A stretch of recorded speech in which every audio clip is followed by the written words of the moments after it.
Good morning dear students, I hope you are well.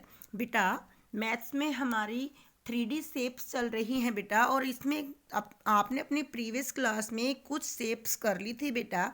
उसके आगे बेटा आज हम कर रहे हैं 2 शेप्स और हैं। वो है बेटा, देखिए सबसे पहले इसमें क्या कि आज की जो शेप्स है उनमें है बेटा ट्राई एंगुलर पिरामिड। बेटा ट्राई एंगुलर से ही ट्राई एंगल का पता चल रहा है, मीन्स ये एक ऐसा पिरामिड होता है जिसके नीचे भी ट्राइंगल होती है और ऊपर भी ट्राइंगल होती है। इसके अंदर सभी ट्राइंगल होती हैं बेटा, ठीक है। इसका जो बेस होता है ना वो एक ट्राइंगल के होता है और उसके ऊपर होता है बेटा ये, ठीक है। देखिए बेटा, इसके अंदर इट हैज़ 4 फेसेस, 4 फेस होते हैं बेटा, 6 एजिज होते हैं और 4 ही वर्टेक्स होते हैं। इसके बेटा फेस कौन से हैं? जितनी ये ट्राइंगल है ना सारे बेटा इसके फेस हैं, ठीक है। और ये सारे के सारे 4 के 4 ट्राइंगल शेप में होते हैं। एज बेटा, जो ये लाइनें दी हुई है ना, जो भी ये लाइनें हैं ऐसे, ये सारी लाइनें इसके एजेज है। तो बेटा 6 लाइंस दिखाई दे रही होंगी तो ये इसके एज है बेटा। और वर्टेक्स क्या है बेटा? जो भी इसमें कोने दिख रहे हैं, आपने देखा कि यहाँ पर 1 2 3 4, ये 4 कॉर्नर है बेटा, ठीक है। तो ये इसके वर्टेक्स है बेटा, ठीक है। तो आपको ये ध्यान से समझना है क्या बेटा, कि एक ट्राई एंगुलर पिरामिड के अंदर 4 फेसिज होते हैं, 6 एजिज होते हैं और 4 वर्टिसीज होते हैं। 4 फेसिज जो हैं ऑल इन ट्राइंगल शेप में होते हैं, ठीक है बेटा। नेक्स्ट है बेटा आपका स्क्वायर पिरामिड। स्क्वायर पिरामिड से पता चल रहा है बेटा कि इसका जो बेस होगा ना वो स्क्वायर शेप में होता है, ठीक है। नीचे स्क्वायर होता है और ऊपर ट्राइंगल होती है बेटा, ठीक है। तो इसके अंदर बेटा कितने फेस होते हैं? 5 फेसिज होते हैं, जिनमें 4 जो ट्राइंगल होती है ना ये तो साइडों में होती है, लेकिन नीचे जो फेस होता है ना ये स्क्वायर शेप में होता है। तो टोटल फेस कितने हो गए बेटा? 5, जिसमें 4 ट्राइंगल शेप में और 1 स्क्वायर शेप में हो गया बेटा। नेक्स्ट बेटा 8 एजिज। एजिज बेटा जितनी भी लाइनें दे रखी है, आपने देखा कि इसके अंदर 1 2 3 4 5 6 7 8 लाइनें हैं बेटा, ठीक है। तो ये 8 जो लाइन है ना ये इसके एजिज किनारे कहलाते हैं बेटा, ठीक है। तो इसके अंदर 8 एजिज होते हैं। और बेटा वर्टेक्स इसमें 5 है, देखो आप इसको ध्यान से देखना।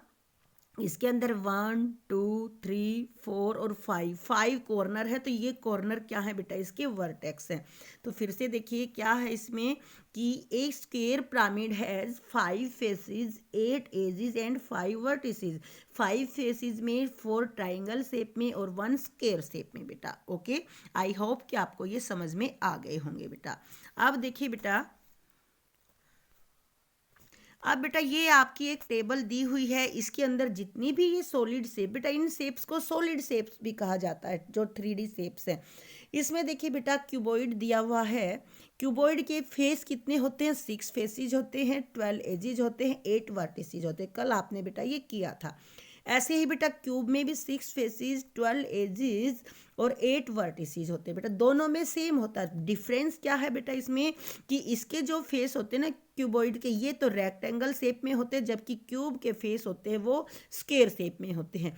क्यूबॉइड के फेस जो हैं वो अपोजिट आइडेंटिकल होते हैं, लेकिन क्यूब के ऑल फेसिस आइडेंटिकल होते हैं बेटा।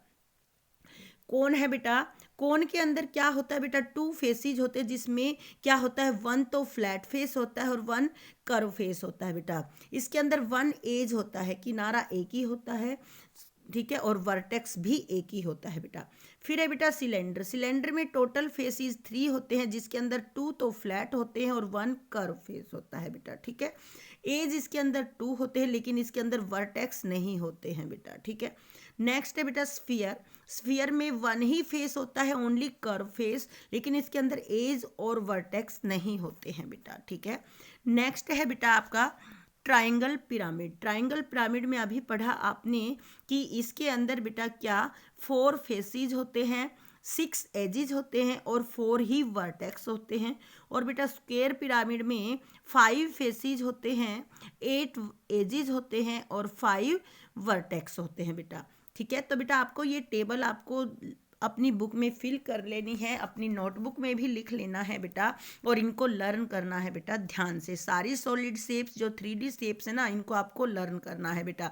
आपका जो यूटी है ना बेटा उसके अंदर ये शेप्स आएंगी, आपकी 2D शेप्स भी आएंगी बेटा, 3D शेप्स भी आएंगे, और साथ साथ में बेटा आपने जो रे पॉइंट और ये किए थे ना बेटा, ये भी आएंगे। सिलेबस बेटा जल्दी ही आपको बता दिया जाएगा, आज या नहीं कल डाल दिया जाएगा। आप बेटा उस सिलेबस के अकॉर्डिंग अपनी यूटी की तैयारी करेंगे, और आई होप कि आप अच्छे से तैयारी करके अच्छे मार्क्स लेंगे बेटा। ओके, थैंक्स बेटा।